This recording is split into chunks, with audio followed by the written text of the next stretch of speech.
नमस्कार दोस्तों, स्वागत है आपका हमारे चैनल कहानियों की दुनिया बाय वाणी में। तो हमारी आज की कहानी है ना मालूम सी एक खता, आचार्य चतुरसेन की कहानी। तो चलिए शुरू करते हैं।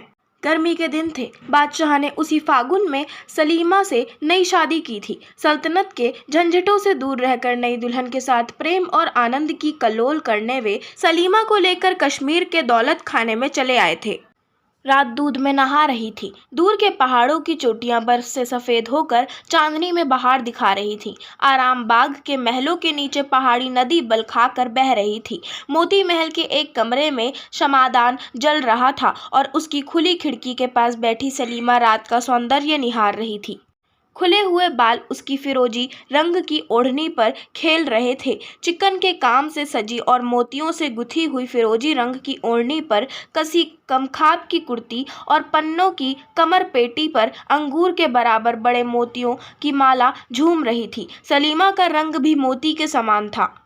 उसकी देह की गठन निराली थी। संगमरमर के समान पैरों में जरी के काम के जूते पड़े थे, जिन पर दो हीरे दगदग चमक रहे थे। कमरे में एक कीमती ईरानी कालीन का फर्श बिछा हुआ था, जो पैर रखते ही हाथ भर नीचे धंस जाता था। सुगंधित मसालों से बने शमादान जल रहे थे। कमरे में 4 पूरे कद के आईने लगे थे। संगमरमर के आधारों पर सोने चांदी के फूलदानों में ताज़े फूलों के गुलदस्ते रखे थे। दीवारों और दरवाजों पर चतुराई से गुथी हुई नागकेसर और चंपे की मालाएं झूल रही थीं, जिनकी सुगंध से कमरा महक रहा था। कमरे में अनगिनत बहुमूल्य कारीगरी के देश विदेश की वस्तुएं करीने से सजी हुई थीं। बादशाह 2 दिन से शिकार को गए थे। इतनी रात होने पर भी नहीं आए थे। सलीमा खिड़की में बैठी प्रतीक्षा कर रही थी। सलीमा ने उकता कर दस्तक दी। एक बांदी दस्तबस्ता हाजिर हुई। बांदी सुंदर और कमसिन थी। उसे पास बैठने का हुक्म देकर सलीमा ने कहा, साकी, तुझे बीन अच्छी लगती है या बांसुरी?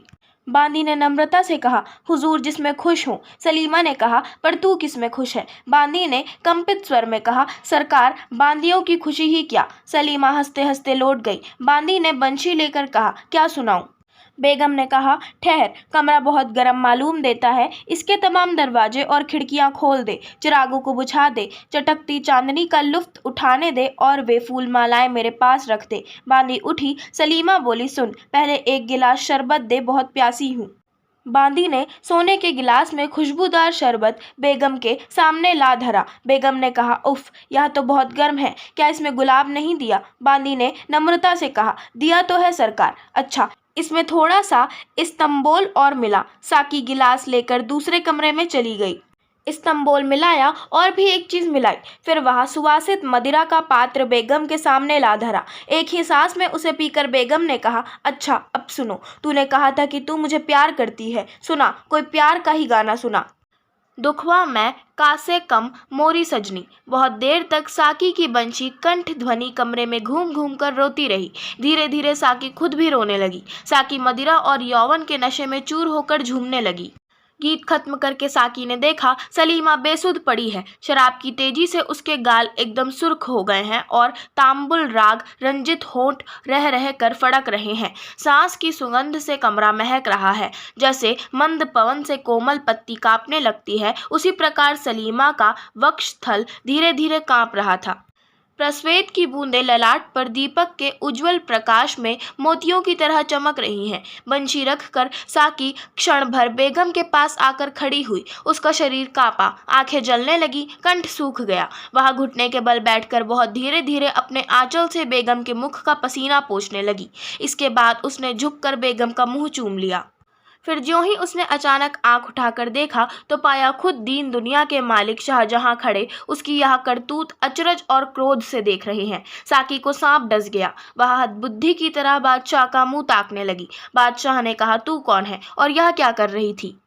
साकी चुप खड़ी रही। बादशाह ने कहा, जवाब दे। साकी ने धीमे स्वर में कहा, जहांपना, कनीज अगर कुछ जवाब न दे तो। बादशाह सन्नाटे में आ गए। बांदी की इतनी हिम्मत! उन्होंने फिर कहा, मेरी बात का जवाब नहीं। अच्छा, तुझे निर्वस्त्र करके कोड़े लगाए जाएंगे। साकी ने अकंपित स्वर में कहा, मैं मर्द हूँ।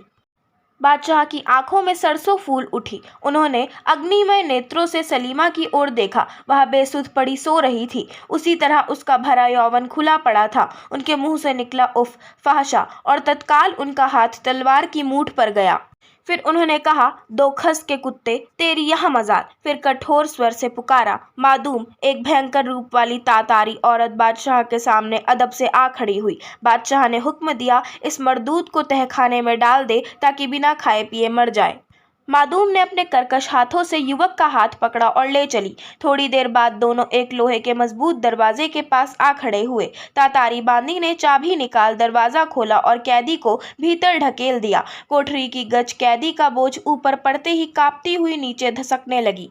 प्रभात हुआ। सलीमा की बेहोशी दूर हुई। चौंक कर उठ बैठी। बाल सवार ने ओढ़नी ठीक की और चोली के बटन कसने को आईने के सामने जा खड़ी हुई। खिड़कियां बंद थीं। सलीमा ने पुकारा, साकी, प्यारी साकी, बड़ी गर्मी है, जरा खिड़की तो खोल दे। निगोड़ी नींद ने तो आज गजब ढा दिया। शराब कुछ तेज थी। किसी ने सलीमा की बात ना सुनी। सलीमा ने जरा जोर से पुकारा, साकी। जवाब ना पाकर सलीमा हैरान हुई। वह खुद खिड़की खोलने लगी, मगर खिड़कियां बाहर से बंद थीं। सलीमा ने विस्मय से मन ही मन कहा, क्या बात है, लौंडियां सब क्या हुई? वह द्वार की तरफ चली। देखा, एक तातारी बांदी नंगी तलवार लिए पहरे पर मुस्तैद खड़ी है। बेगम को देखते ही उसने सिर झुका लिया। सलीमा ने क्रोध से कहा, तुम लोग यहाँ क्यों हो? बादशाह के हुक्म से। क्या बादशाह आ गए? जी हाँ। मुझे इत्तिला क्यों नहीं की? हुक्म नहीं था। बादशाह कहाँ हैं? जीनत महल के दौलत खाने में। सलीमा के मन में अभिमान हुआ। उसने कहा, ठीक है, खूबसूरती की हाट में जिनका कारोबार है वे मोहब्बत को क्या समझेंगे। तो अब जीनत महल की किस्मत खुली। तातारी स्त्री चुपचाप खड़ी रही। सलीमा फिर बोली, मेरी साकी कहाँ है? कैद में। क्यों? जहाँ पनाह का हुक्म। उसका कसूर क्या था? मैं अर्ज नहीं कर सकती। कैद खाने की चाबी मुझे दे, मैं अभी उसे छुड़ाती हूँ। आपको अपने कमरे से बाहर जाने का हुक्म नहीं है, तब क्या मैं भी कैद हूँ? जी हाँ। सलीमा की आंखों में आंसू भर आए। वह लौटकर मसनद पर गड़ गई और फूट फूट कर रोने लगी। कुछ ठहर कर उसने एक खत लिखा, हुजूर, कसूर माफ़ फरमाएं। दिन भर थकी होने से ऐसी बेसुध सो गई कि हुजूर के इस्तंबाल में हाजिर न रह सकी और मेरी उस लौंडी को भी जाँ बख्शी की जाए। उसने हुजूर के दौलत खाने में लौट आने की इतल्ला मुझे वाजिबी तौर पर ना देकर बेशक भारी कसूर किया है, मगर वह नई कमसिन, गरीब और दुखिया है। कनीज सलीमा। चिट्ठी बादशाह के पास भेज दी गई। बादशाह ने आगे होकर कहा, लाई क्या है? बांदी ने दस्तबस्ता अर्ज की, खुदावंद सलीमा बीबी की अर्जी है। बादशाह ने गुस्से से होंठ चबाकर कहा, उससे कह दे कि मर जाए। इसके बाद खत में एक ठोकर मारकर उन्होंने उधर से मुंह फेर लिया। बांदी सलीमा के पास लौट आई। बादशाह का जवाब सुनकर सलीमा धरती पर बैठ गई। उसने बांदी को बाहर जाने का हुक्म दिया और दरवाज़ा बंद करके फूट फूट कर रोई। घंटों बीत गए। दिन छिपने लगा। सलीमा ने कहा, हाय, बादशाहों की बेगम होना भी क्या बदनसीबी है। इंतजारी करते करते आंखें फूट जाएं, मिन्नतें करते करते जबान घिस जाए, अदब करते करते जिस्म टुकड़े टुकड़े हो जाएं, फिर भी इतनी सी बात पर कि मैं जरा सो गई, उनके आने पर जग न सकी, इतनी सजा, इतनी बेइज्जती। तब मैं बेगम क्या हुई? जीनत और बांदियाँ सुनेंगी तो क्या कहेंगी?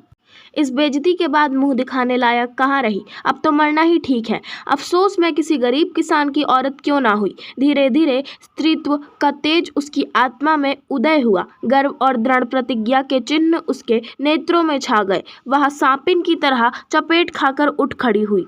उसने एक और खत लिखा, दुनिया के मालिक, आपकी बीवी और कनीज होने की वजह से मैं आपके हुक्म को मानकर मरती हूँ। इतनी बेइज्जती पाकर एक मलिका का मरना ही मुनासिब भी है, मगर इतने बड़े बादशाह को औरतों को इस कदर नाचीज तो ना समझना चाहिए कि एक अदनी सी बेवकूफ़ी की इतनी कड़ी सजा दी जाए। मेरा कसूर सिर्फ इतना ही था कि मैं बेखबर सो गई थी। खैर, सिर्फ एक बार हुजूर को देखने की ख्वाहिश लेकर मरती हूँ। मैं उस पाक परवर दिगार के पास जाकर अर्ज करूँगी कि वह मेरे शौहर को सलामत रखे। सलीमा। खत को इत्र से सुवासित करके ताज़े फूलों के एक गुलदस्ते में इस तरह रख दिया कि जिससे किसी की उस पर फौरन ही नज़र पड़ जाए। इसके बाद उसने जवाहरात की पेटी से एक बहुमूल्य अंगूठी निकाली और कुछ देर तक आंखें गड़ा गड़ा कर उसे देखती रही, फिर उसे चाट गई।